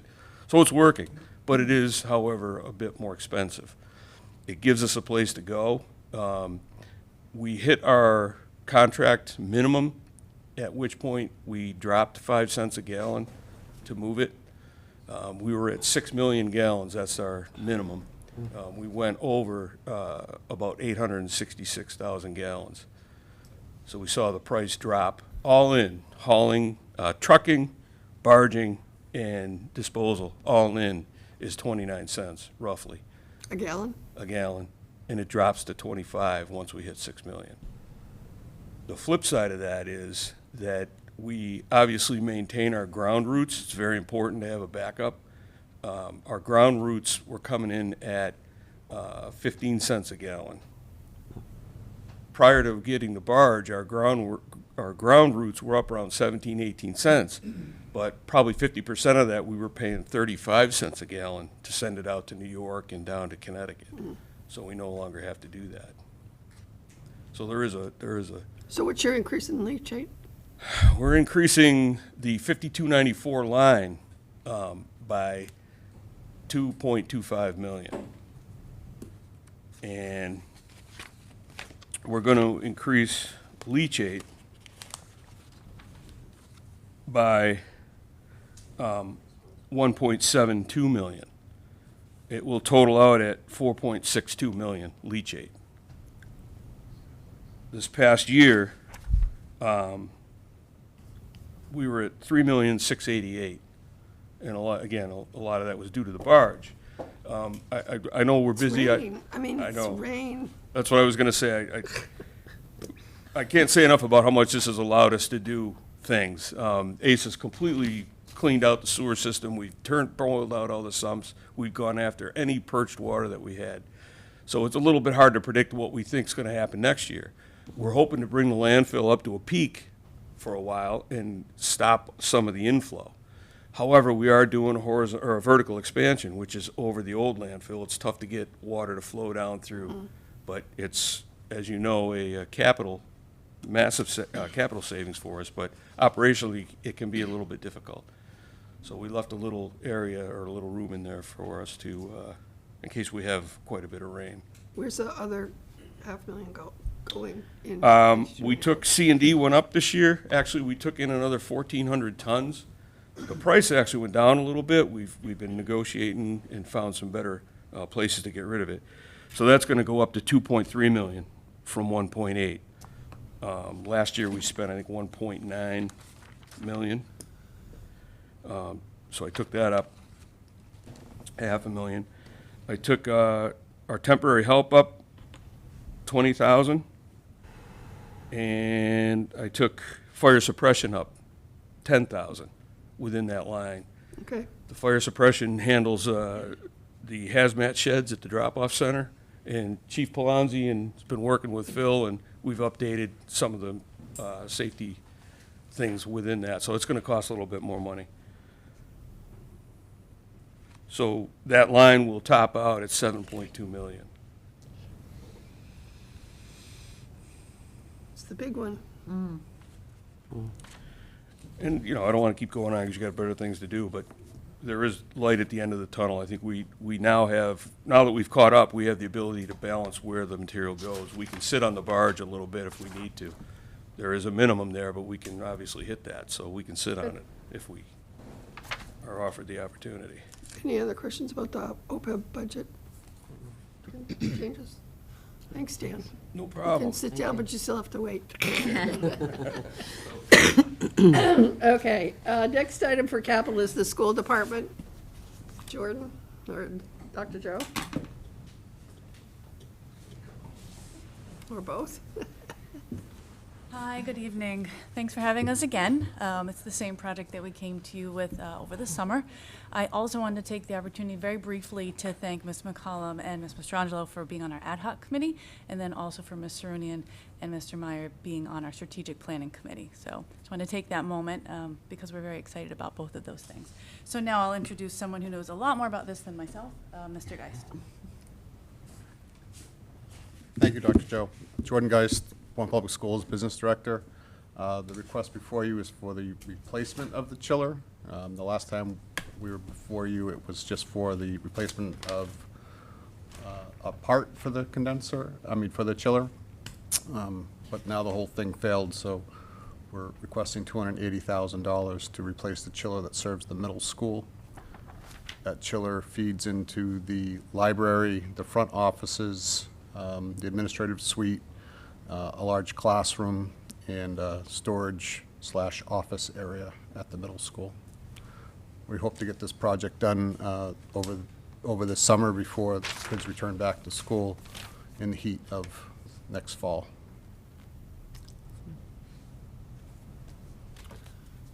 Okay, we've heard it, we've had the explanation of the chiller failing and the $280,000. And so I sent you an email that we're planning on discussing that train contract. We're gonna have an agenda item for that October 1st. But I think in the meantime, I think you should think about like normal bidding process for this project. And also, I think there's some sort of opportunity through the utility to do projects that are under 300,000. So, you think about those options to get you going as fast as you can after town meeting, so. Yeah, thank you, yeah. No, I've already reached out to a mechanical firm, GDD, to produce a proposal. Okay, great. Thanks. All right. Any questions from the board about the chiller? So we'll talk about the amendment to the train contract at our next meeting. Okay. Okay.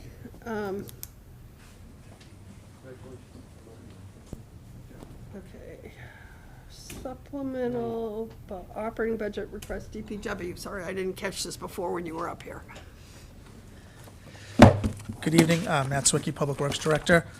So back in August, we came before you with our report on the Little League Field pilot study we did.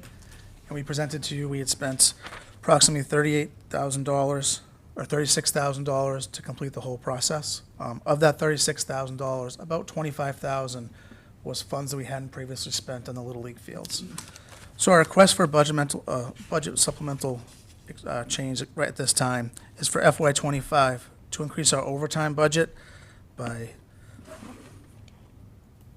$7,200 and to fund the ball field line item, the tennis ball field line item, by an additional $17,800. And that would allow us, if the town wanted us to continue the Little League field maintenance and operations the way we did last year through the spring. Sounds good. Any questions? Yeah. I think that was a successful program, so Yeah, I'm glad to We see did you get- planning to do it next spring again, so I think that's really, Thank you very much. it's really good. Thank you. Okay, so we did D, we did E, we did F, we did G, Article 4, OPEB stabilization funding. Yes, so, as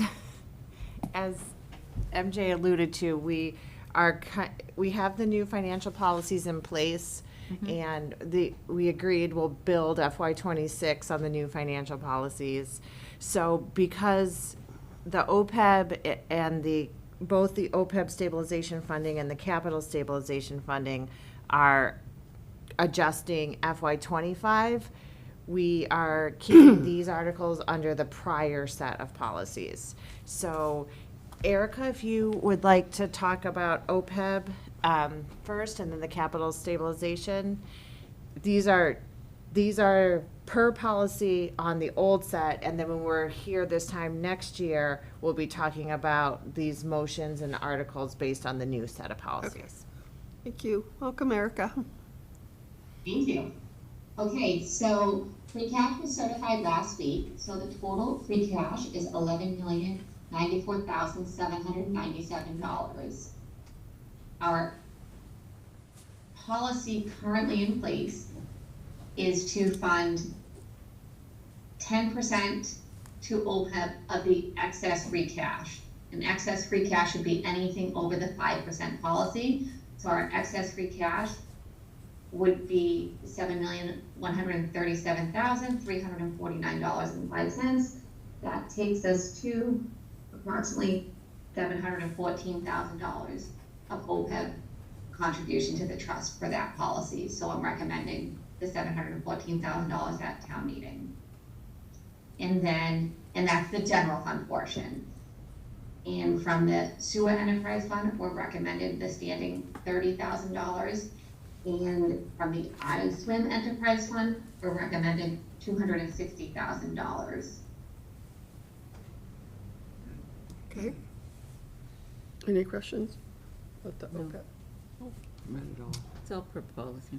Well, it's per policy, but I have a question on what you sent this morning. So it said on, I think it was page 19 or 24 or whatever of the Siegel thing, that that OPEB would be fully funded in 2046. But that's just based on, I think they said funding 3.25% or something. What are they basing that on? It's not shifting money from. Right.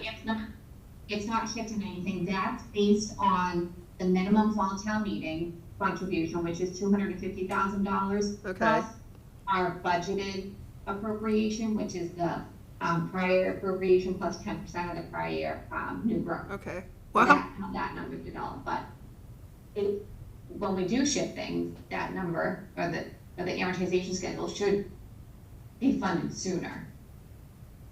Yeah, yes, because there's a significant amount of money that goes into the pension liability, which I think that memo said it was going to be funded in 2035, or that's what Barnstable County's trying for, but or 2037, either one, right? Yeah. 2037, it's recommended 2035. I did reach out to the Retirement Association today. I haven't heard back, just to see if we can get an idea of how much of our assessment is funding the liability and how much is for current costs. So as soon as I have that information, I will share that with you. Yeah, I think they do it on their thing. Yeah. Peter? I don't know, it's just, I noticed a scribbler's error on the motion, draft motion. Okay. Next to 260,000. Oh, form. That has been corrected in the next draft. Thank you. Okay. So I do want to say that we've made significant progress in OPEB. And once our pension liability is fully funded, if we shift that money to OPEB, it will fund really quickly, because it just will, because. It's a lot of money. Yeah. So we'll have a lot of money in 2046. Hopefully. Great. All right. Thank you very much. You want to talk about capital stabilization now? So the next one is our transfer of excess police community fees into the capital stabilization fund. Again, it has been our past practice to transfer anything in excess of the amount that we budget in the general fund budget to the capital stabilization fund. So we budget $600,000. In fiscal 24, we collected $1,018,617. So we will be transferring $419,000 to the capital stabilization fund. It's good. Okay. All right. Any questions about excess host community fee? All right. Moving right along. Next item, agenda item number 9. Welcome back. ISWIM. Discussion and possible vote on the acquisition and transfer of certain parcels of land necessary to mitigate eastern box turtle habitat impacts in relation to the ISWIM facility expansion. by dedicating the same for the sole purpose of conservation of natural resources, including but not limited to the conservation of species listed in pursuant to General Law, Chapter 131A. And then there's two other pieces about this, so I'll leave it to you, Dan. Special thanks to Liz on this because she has helped us out tremendously to straighten us out. You know how that is, trying to straighten me out. But, yep, 9A has to do with the purchase of the 11-acre parcel that will complete our land needs for total development of the 12-acre parcel. We're hoping tonight to get a vote on the purchase and sale agreement that you guys have. Oh, yeah, this was the Hunter. This Yeah, is Mac Mac Hunter. Hunter. Yeah. Yep, and there is a draft motion on page 24 in your packet, if you wanna. That would be good. Yeah, and we don't want to, draft this one on the fly. I'm going to make that motion.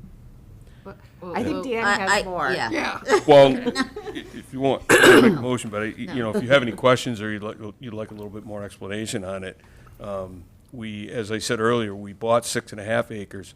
We bought 17 acres all at once, two separate parcels. 6.5 were approved for us. We moved forward on it. You've seen that.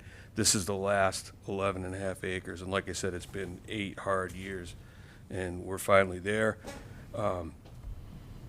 It's kind of like we came before you. It seemed a little bit hustled, I guess, which we're used to doing that, but we didn't want to make it look like we weren't prepared. We've been waiting for this for a long time. As you know, actually $175,000 was approved at annual town meeting in 2019, a special town meeting in 2019, and we're hoping that the board sees fit to agree to the purchase and sale. We'll move forward with that. And then at the same time, you'll have to approve that and then change it, transfer it, thank you, to the Concom, similar to what we just did with the parcels that we own, but we don't own these parcels yet. So once we own them, then we transfer them. So what you're gonna see is the purchase and sale. You're going to see the deed with deed language in it, denoting the Division of Fish and Wildlife's language, calling it out as, ultimately it will become what's known as Article 97 land. Protection in perpetuity. So those two things have to be done on this particular parcel. Haven't been done yet. So the motion that's on page 24 of our packet incorporates all that's necessary. It incorporates the description of the land. It incorporates the transfer for conservation, right? Yeah. And authorizing town council to Yes. take action. Yep. So this whole motion, someone needs to read this whole motion for the motion. And I'm just gonna note historically that at that same special town meeting in 2019 is when we started the purchase of the county land for the South Side Fire Station. Here we are. Yeah, I shouldn't be You know complaining, what? right? So we're on a parallel track. We're gonna get a fire station, we're gonna get eastern block turtle mitigation land, and we're gonna be good to go. We'll be all done. Yeah. Right. All right. What was the total acreage we needed for mitigation? 18.3, I think, Phil. 18.3? Roughly, and we're gonna end up with actually, thanks to the help with the two guys behind me, we're gonna end up with a little bit more than we actually need. We're gonna end up with 18.57. ASA did some resurveying and found a little extra space. So we're taking everything we can get. Yeah, that's Right. awesome. Okay. Okay, so is there any further discussion on this momentous occasion? All right. We're happy. Who would like to read the motion?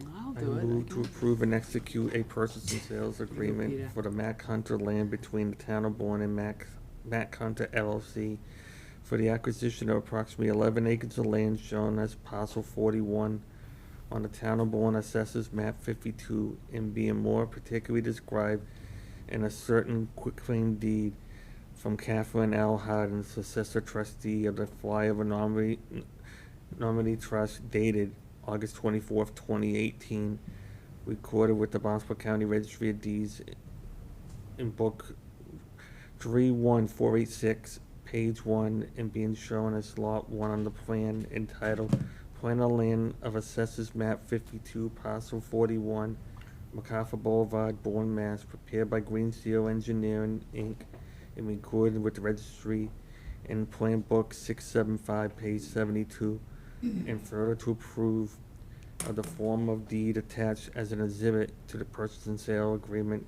provided, however, that the town administrator and town council shall be authorized to vary the form and the substance of the deed prior to closing on the transaction as may deem necessary, and to authorize the town administrator and town council to take any and all steps necessary to close on the transaction.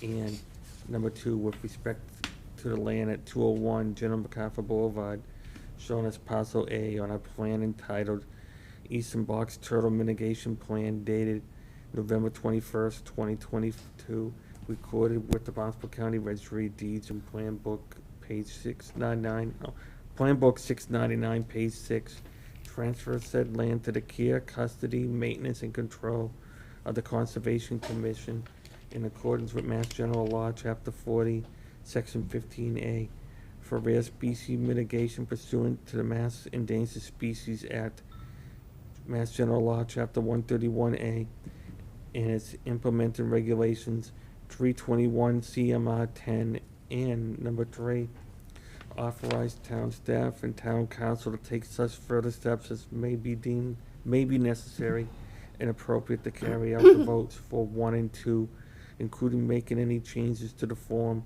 of any agreement, deed, affidavit, or other documents as may be necessary and appropriate to carry out these votes. So motion by Peter, is there a second? Second. Second by Jean. Is there any further discussion? Should it be roll call because it's an Acton real estate? No. No. Okay. All in favor? Aye. Aye. Any opposed? Abstentions? It's unanimous, 500. Next is OPM recommendation from the ISOM Building Committee. ASOS, here to do that. Finally get to see somebody else. Good evening. Asa Mintz, ISWAM Operations Manager, here in capacity as the chair of the ISWAM Building Committee. Back in May, we put out an RFQ for OPM services. We received 6 responses, 6 applicants. All were technically complete and responsive applications. The building committee went right to work and, chose the top 3 of those applicants based on prior similar experience, past performance, and more or less their company profile. We conducted interviews with those applicants on September 3rd. All the applicants interviewed very well, but there were 2 that stood out as above the rest. It was P3 and CMS, which is Construction Monitoring Services. We decided to check references of those 2 applicants. All the references came back very well. So good performance, good presence on site, and every one of the references checked would absolutely have those applicants back on a future project, and some were having them back. So we are recommending that the Select Board proceed with seeking a price proposal from Construction Monitoring Services. We felt that they were the best applicant, given all the qualifications being equal. They were the ones that the committee felt best with, they felt would work best with the committee. So this project is still on a pretty tight timeline. We're looking to have the OPM on board as soon as possible, and move forward with designer selection, and ultimately putting pen to paper in January, with hopes of having some funding ideas, what we need for funding, a little tighter by May town meeting. So I guess to put them in order, construction monitoring services would be number 1, P3 would be number 2, and Collier's project leaders would be number 3. If the price proposal does not work out with construction monitoring services. So with that, I'd be happy to answer any questions. Any questions, comments? Do you want to say? The committee was very diligent throughout this whole process, and we're unanimous with our decision, our recommendation to this board. But under ACE's leadership and all the other members of the board, we took it to heart and did our homework and came with this recommendation. So do we need to make a backup recommendation, or No. can we just do the main recommendation, or how do you want the motion? So we start with number 1. So you would approve the recommendation and authorize me to seek a price proposal and enter into contract negotiations with construction monitoring services from Marlboro. So move. Second. Motion by Peter, second by Anne Marie. Is there any further discussion? Looks like great work. You guys did a very good job, so, all in favor? Aye. Aye. Any opposed? Abstentions? It's unanimous. And we Thank don't you. need to do anything back up if you're, We'll move forward with this, and if for some reason it falls apart, then we come back to you. okay.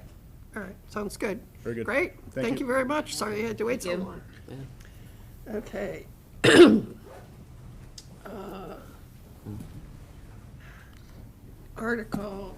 Agenda item 11 is discussion and possible vote to exercise the option to limit early voting hours from October 19th, 2024 to November 2nd, 2024. The town clerk is one of the 2 phone numbers on the screen. I just don't know. I can't see, but I know he was on a call in tonight. Barry, are you there? Do you want to say anything? I think people are having a lot of trouble. Hope he didn't fall asleep. Well, we have the proposal in our packet. You do. Right. I make a motion to approve the early voting hours for the November 5th, 2024 state election for the period of October 19th to November 1st. Starting presented. as presented in that packet. Second. Motion by Peter, second by Anne Marie. And just for the people at home, Saturday, October 19th is from 9 a.m. to 3 p.m. Saturday, October 26th is from 9 a.m. to 3 p.m. Monday, October 21st through Friday, October 25th is from 9 a.m. to 1 p.m. And Monday, October 28th through Friday, November 1st from 8:30 a.m. to 4:30 p.m. So those are the hours. Okay. Any further discussion? At the community building. Yeah, it's all that voting is at the community building. Yeah. All in favor? Aye. Aye. Any opposed? Abstentions? It's unanimous. Okay, consent agenda. We have 3 items on the consent agenda. Special event, Bourne High School football team annual bonfire. $25 donation to Council on Aging from M. Barrio. Appointment of Stephanie Fitch, Conservation Agent, and Tim Lyden, Engineering, to the Barnstable County Coastal Resources Committee. Motion to approve a consent agenda. Second. Motion by Peter, second by Melissa. Is there any further discussion? Seeing none, all in favor? Aye. Aye. Any opposed, abstentions? It's unanimous. Town administrator, are you here for something specific? Did we miss you, or? No, we're not up yet on the agenda. We have to do in the section on correspondence. Oh, okay. Well, we can't talk about correspondence. Oh. Well, we'll see. We'll get there. Okay. Town administrators report. Town administrators report. Thank you. Tim Lyden has been instrumental in securing another Buzzards Bay NEP program grant. This one is in the amount of $375,000 to improve the stormwater control at the Queen Sewell Pond parking lot. The project is currently being designed and should be ready to go out to bid this winter. The town used the prior NEP grant to conduct green stormwater infrastructure training for DPW and to create a few pilot or demonstration projects.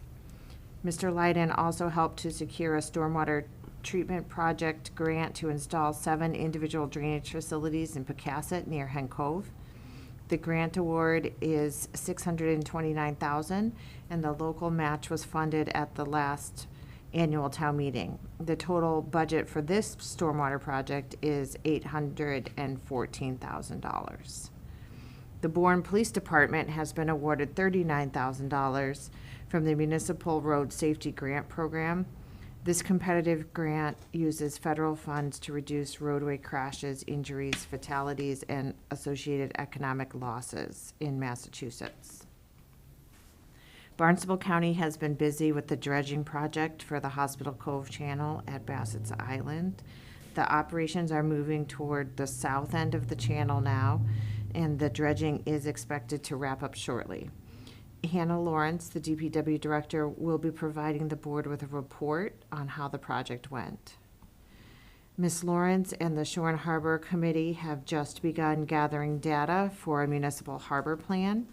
Shore and Harbor is meeting tomorrow at 4:30 p.m. at the middle school to talk about the plan, along with the next steps of the public process, which will include a survey and an open community forum to guide the development of this plan. The library trustees will also be kicking off their feasibility study soon for the future of the library. This effort will have an important public input component, and information and opportunities to participate will be forthcoming soon. That's it. Okay. Thank you. Minutes of August 27th. Motion to approve. The minutes of April 27th. Oh, 2025. August. August. Sorry. Motion, is there a second? Yep, second. So, motion by Peter, second by Melissa. Is there any discussion? Seeing none, all in favor? Aye. Aye. Any opposed? Abstentions? It's unanimous. Committee reports? Any reports of committees? Just to add to the Southside Fire Station, we met this afternoon and discussed doing, they were going to do some public access information next week, hopefully, on Bourne Public TV, and then follow up with an open house, which I think is the second full week in October. See if we can secure space at Pecasset Association building. Pecasset Village building to answer any other questions from the public before town meeting. I was at the trustees meeting today, and we did approve some fee waivers for Bourne Youth Basketball, Friends of the Council on Aging, homeless for the holidays, and something else. And one of the things the trustees would like is to work with the board on setting a policy for what fees we waive, or for incorporating those fees that we would waive for Bourne Youth Sports or for nonprofits that contribute to the community, so we have an equitable process and might not have to have all these discussions about voting fees. So we'll want to work on the policy. I said that we had done a special events policy, and the whole fees thing was kind of the next step of it. So I just wanted to make people aware that that was something the trustees were looking for, to work with the board on having a consistent policy for both committees. Correspondence. Select Board's correspondence for September 24th, 2024. A, letter from Kenny family regarding Scallop Bay Marina. B, J.T. Gomes letter regarding marijuana retail application process. And C, DEP letter, Skeet Range, record of decision concurrence. So I'm sorry that you sat through this whole meeting. This actually is not an agenda item. You probably could have spoken at the very beginning. We put it in correspondence, and now we're going to talk about future agenda items related to correspondence and other items for discussion. We need to post it as an agenda item in order to have deliberation on it. So which letter were you? Number 2, the marijuana. Oh, okay. So the issue is, I believe your application period is within the next, oh, I'm sorry. Yeah, thanks. Yeah, why don't you introduce yourself first? Yes, sorry. Good evening. Thank you, Madam Chair, members of the Select Board. My name is Jordan T. Gomes. I'm a resident of 18 Long Neck Road, and I'm a social equity applicant. And today we were just trying to give an explanation of the correspondence to explain a couple of municipal specific challenges that an equity applicant faces in the HCA process and propose a solution and why that solution is in the best interest for the town, why it's in the best interest to work with an equity store for the town of Bourne specifically. So I think one of the issues that happened was that the letter came in after we had already decided our process, written everything out, and so we were on a path to already doing something. Right. I believe our application's closed tomorrow. If you were to apply without a specific location, but some sort of promise that you're going to be within the marijuana overlay district, I don't know what other competition there would be, but that's the only way I could see working with it until we go through our application process. And I believe that was the emphasis and explanation of the letter, is basically not to interfere with all the hard work that Liz and Marlene and Maria have done, and basically just follow that same rubric, but eliminate the qualification of the requirement of securing a location and just having a We're letter. going to look at every application on its own merits. So if you apply, we can look at your application. If you don't apply, we can't look at your application. So. Okay, that was awesome. Thank you for coming. Thank you. you. Thank you Hope for you coming. enjoyed our very I know. I was going to say something earlier, but I thought you might have known who they were. No, Maybe perhaps a public comment would have been a great time for you. Yeah, the as an very agenda beginning of item, public that you comment, know you could have because been it's able not to, agenda yeah, item, but get live and you- learn. You'll never Well, make you that got to mistake. sit through a That's good it. long I meeting. appreciate all you guys for sure under your great leadership. Thanks for And hanging you in guys- there. And it's a great example. I'm a member of the Plainville FinCom, so we're going through the same thing with the warrant articles. We're about half the size of Bourne, and we're looking at about a $25 million water treatment plant. So And we're going through the same long meetings Yeah, and all the same yeah. kind of pain. So We understand. I'm glad I'm not part. Don't take this the wrong way. I'm glad I'm not part of this one, but I'll be part of it. Yeah. Doing it this week. You'll be dealing it yourself. Colleague, he's actually one of the former instructors of the social equity program administered, and he's a co-founder of an equity store that they just opened in downtown Boston. So he's the original person who designed the concept that I've submitted to you guys. So I wanted to have him to get a chance to really explain the expertise. But once again, I do appreciate your time. Thank you. Thank you very much, and I'll make sure I get that submitted. Great, thank you. Thank Thanks for you. coming. Thank you. Sweet. Okay. Casey sat right through it, though. I gotta give it them. Future agenda items related to correspondence. I think Yeah. we can only do it within the application process, so that's for that. Is there anything else in correspondence that we need to talk about? I don't really think so. We have some packed agendas coming up, so do what we can. I will entertain a motion to adjourn. So move. Second. Motion by Peter, second by Anne Marie. Any discussion? All in favor? Aye. Aye. Any opposed? Aye. Abstentions? It's unanimous. 9:12, not bad.